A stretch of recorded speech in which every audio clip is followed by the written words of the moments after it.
எங்கள் பாட்டி ஸ்டைலில் வெங்காயம் தக்காளி போட்டு ஒரு சட்னி எப்படின்னு பார்க்கலாமா? ஒரு வாணலில் வெங்காயம், தக்காளி, பச்சை மிளகா, உப்பு போட்டு நல்லா வதக்கிக்கணும்.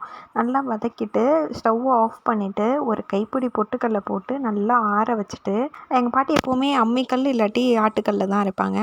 நான் கொஞ்சமாக தான் இருக்கேன்னு சொல்லிட்டு நான் அம்மியில் அரைச்சி எடுத்துக்கிறேன். நீங்கள் மிக்சியில் வேணும்னாலும் அரைச்சி எடுத்துக்கலாம்.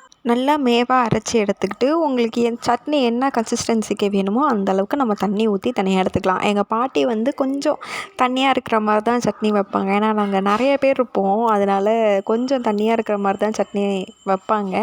அதனால் நானும் ஓரளவுக்கு கொஞ்சம் தண்ணியாக தான் வச்சுருக்கேன். ரொம்ப தண்ணியாக கிடையாது, ஓரளவுக்கு தண்ணியாக வச்சுருக்கேன். அரைச்சி எடுத்ததுக்கப்புறமா கடுகு உளுத்தம்பருப்பு போட்டு தாளிச்சிட்டு கருவேப்பிலை போட்டு தாளிச்சிட்டு சட்னியில் கொட்டிட்டு சூடான இட்லிக்கோ இல்லை தோசைக்கோ சாப்பிட்டா சூப்பராக இருக்கும். எப்படி இருக்குன்னு செஞ்சு பார்த்துட்டு கமெண்ட் பண்ணுங்கள். மறக்காமல் நம்ம சேனலை சப்ஸ்கிரைப் பண்ணிடுங்க. பாய்.